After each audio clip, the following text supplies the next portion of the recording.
people have come to dismiss the so-called mystery of the Bermuda Triangle in the same way they would a superstition or a fairy tale. But given the growing body of evidence that many things are happening there that are beyond our understanding, there seems to be a pressing need to examine the legends and the facts about the Bermuda Triangle. To many, the Bermuda Triangle is nothing more than the nickname given to an area of the mid-Atlantic, roughly cornered by Florida, Puerto Rico, and the island of Bermuda. But is it anything more? Is it in some way different from any other part of our planet's oceans? According to many who study the mysteries of the Bermuda Triangle, since 1945 alone, there have been over 1,000 vanishings of everything from huge naval vessels to private boats, from small planes to commercial airliners. But of course, not only the craft disappear forever, but all the people on board them as well. I think the most spectacular mystery about the Devil's Triangle is probably one of the ones that's more played down than any other, and that's the disappearance of the Navy ship USS Cyclops. This was a 500-foot, 19,000-ton coaling ship, and this took place during World War I. Back then, they had coal ships instead of tankers because most of the ships operated on coal. Well, this ship had over 300 officers and men on it, put to sea from Barbados in the British West Indies, bound for Norfolk, Virginia. It was never seen again. The ship and the 300 officers and men disappeared without a trace. Some claim that violent weather in the region is responsible, that sudden squalls have downed aircraft and sailing ships alike, sending them in moments to the bottom of the sea. Others, however, suggest a far more sinister force is at work. Over the years, I have checked and rechecked almost every theory as to why so many ships, aircraft, have vanished in the Bermuda Triangle without a trace. From the old Spanish Admiralty records that Columbus wrote, we learned that he was the first to record the strange and frightening images in the night sky over what we now call the Sargasso Sea. We can only guess at the nameless dread that must have filled the hearts of the intrepid seamen lost in a strange and frightening world. But from his log and reports, we know that the Columbus expedition encountered the same mysterious phenomenon in the Bermuda Triangle that continues to haunt us, even in the pre-dawn of the 21st century. Columbus also recorded that the island natives, like the Caribs and the Iroquois of Puerto Rico, were long familiar with strange occurrences in this part of the world. Their legends contain many stories of sky gods and green fireboats that could fly in the sky or under the water.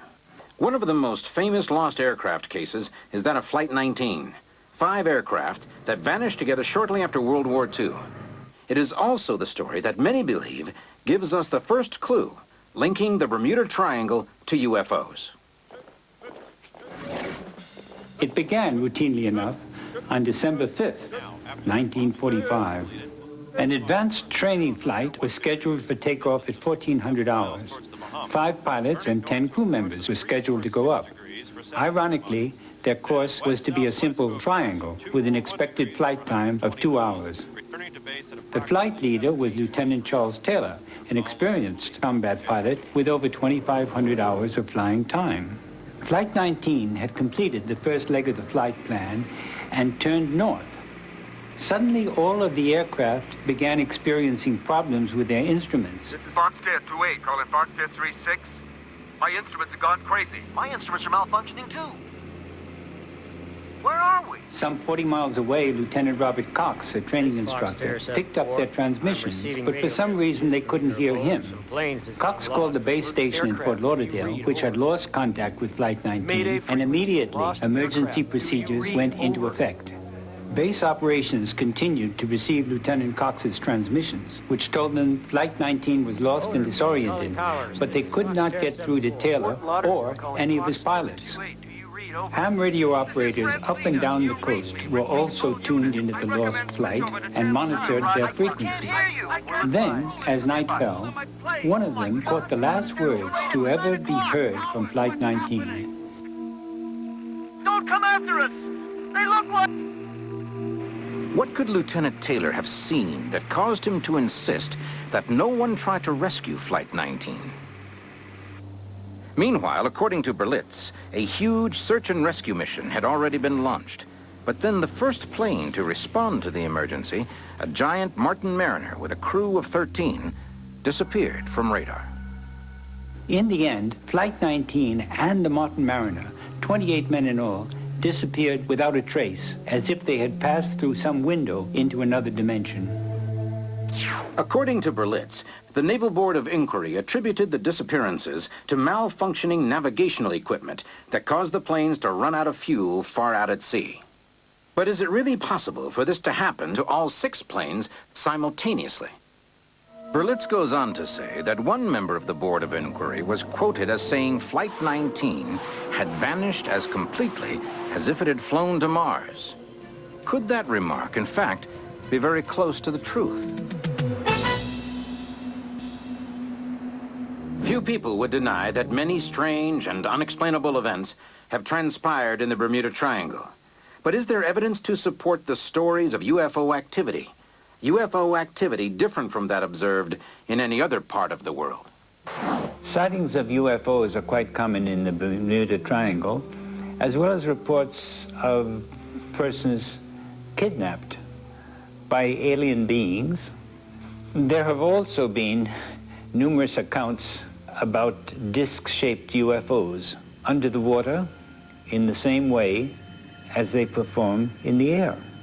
Richard Weiner, author of The Devil's Triangle, relates a case that seems to corroborate these reports of underwater UFO sightings.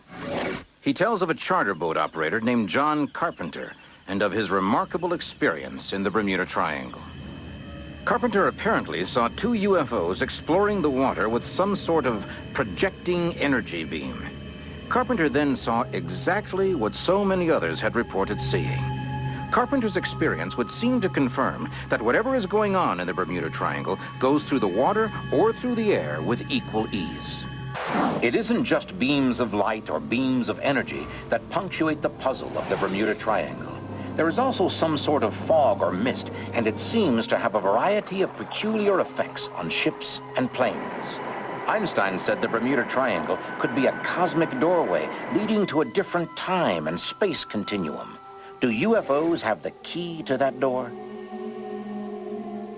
We're dealing with something which is interdimensional. We're probably dealing with something which has been around for a very long time, not just since 1947. The UFO phenomenon is something highly complex and is composed of many, many different aspects. Well, you have to ask the question, are they from another planet? We don't know the answer to that. A lot of people believe they're extraterrestrial. A lot of other people believe that they are from other dimensions, parallel universes, time travelers, that they're us at 2 million years in the future, maybe separated from our reality by some thin psychic membrane. UFOs have often been seen in the area by many witnesses, and a beam of intense energy has figured prominently. But other witnesses tell of a greenish glow or mist. Charles Berlitz has recorded for us the case of Chuck Wakely, who was piloting for Sunline Aviation in Miami. Wakely had completed a charter run to Nassau and was headed back to Miami. According to him, the sky was perfectly clear. Suddenly, he was surrounded by an intense greenish light, so powerful, in fact, that he could no longer see outside of the plane. Wakely said his instruments then began to malfunction badly. Soon, there was little he could do but release the controls and let the plane fly itself. Then, according to Wakely, the glow just as suddenly faded and everything returned to normal. So if disappearances in the Bermuda Triangle are part of the UFO abduction phenomenon, have there ever been missing time episodes there? Take, for example, the case of National Airlines Flight 401. The Miami Tower was called for a time check. The instrument panel clock was right on. They were 20 minutes out and right on schedule. Later, the co-pilot would remember seeing a strange green mist that enveloped the aircraft, but otherwise everything was completely normal. Never seen anything. But in the Miami Tower, the air traffic controller was jolted when the blip of the approaching Flight 727 suddenly vanished from the radar screen. I've just lost Flight 727. The controller immediately went into emergency priority status. Within minutes, the Coast Guard Search and Rescue Squadron was in action, and the Miami airport prepared for the worst. I think my watch is broken. When the flight attendant checked for any last-minute instructions, she couldn't believe she had completed her usual 10 to 12-minute cabin duties in less than 3 minutes. And the co-pilot was surprised to discover the greenish mist that enveloped the aircraft since the time check was gone, not only from about the aircraft, but from the sky itself. Precisely 10 minutes from the time Flight 727 had vanished from the radar screen, it just as suddenly and mysteriously reappeared. The complex equipment was in perfect working order, as the ongoing computer and manual scans verified. Flight 727 landed without incident, with the crew understandably curious about the emergency equipment along the runway. And they were all incredulous when told that their arrival was 10 minutes late, despite the fact that the instrument panel clock synchronized exactly with the earlier tower time check.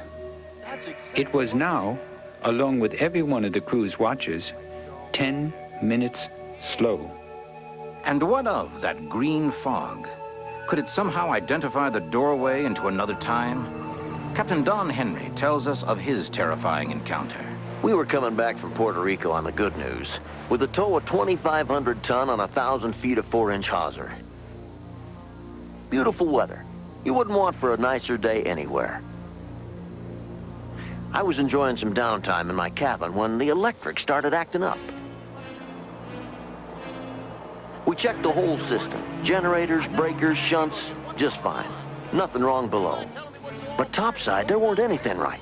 There was a funny-looking fog, I guess you'd call it, kind of oozing all over the barge. I figured I'd better take another good look inside. And that's just about when that blow smacked into us.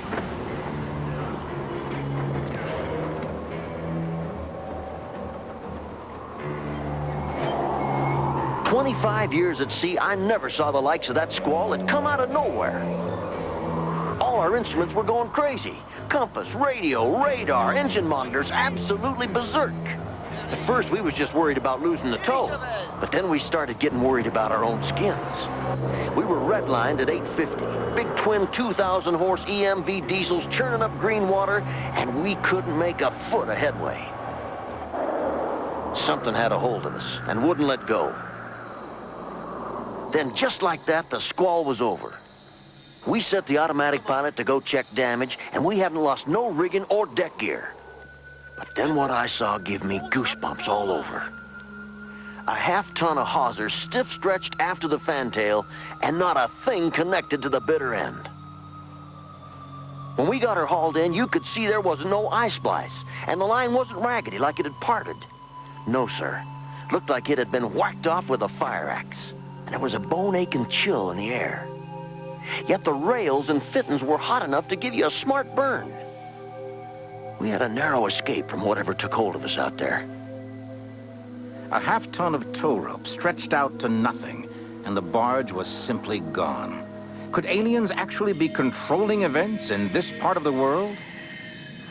In seeking an explanation for the mysteries of the Bermuda Triangle, evidence presents itself that seems to indicate that real culprits are invaders from another world.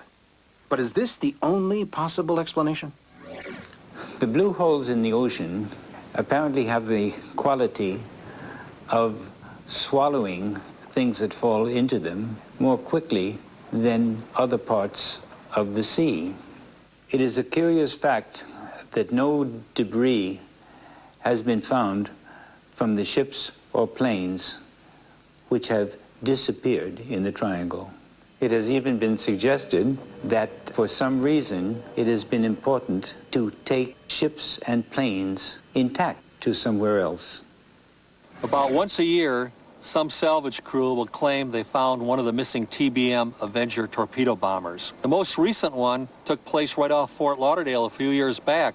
They said they found 3 or 4 planes together on the bottom, and that sounded really like they'd found the missing Flight 19. But doing a little research, I found out that after the war, they had a lot of planes or TBMs at the Fort Lauderdale Naval Air Station that they had cannibalized parts off of for other planes. And they couldn't fly those planes out, so to get rid of them, and they were surplus and of no use to the Navy anymore, they loaded them on barges at Port Everglades, took them out to sea, and shoved them overboard. And my theory is that's what the 3 or 4 planes they found off Fort Lauderdale were. Are entire ships and planes being captured by vessels from another planet? And if so, why would this happen in only one part of the world? The strange goings-on in the Devil's Triangle are not exclusive to the Devil's Triangle. There's also an area off of the east coast of Japan called the Devil's Sea. If you went in the center of the Devil's Triangle and you bored a hole through the center of the Earth, you would come out in the center of the Devil's Sea. And the Devil's Sea and the Devil's Triangle are the only 2 places on Earth where the compass points to the true north, not the magnetic north. Could this really be the solution to the centuries-old mystery of the Bermuda Triangle? And if so, does it indicate the final fate of those who've disappeared there? It's a little bit unsettling that we don't know this yet. We should know it by now, but this is such a clandestine phenomenon that we have been unable to come to a firm agreement about what the concluding aspects of this abduction phenomenon is. However, we are on the verge of that. We're right now in information overload. Right now we know tremendous amounts about this subject, and we are closing in on the ultimate purposes. And I think within the next few years we are going to completely solve this phenomenon, and we are going to know what the entire UFO phenomenon is all about. Thousands of people are missing without any explanation. That is, no earthly one. Perhaps we will someday know if alien visitors are indeed the culprits behind the disappearances and the missing time episodes in this most remarkable corner of our world's oceans. But until then, the terrifying phenomenon of the Bermuda Triangle remains another unexplained mystery in the pages of UFO diaries. 6:30 Sunday on 9, part 2 of an amazing premiere special. Their teeth are razor sharp. As the search continues for our most dangerous species. This venom is absolutely deadly. Outlaws of the Outback, 6:30 Sunday on Channel 9.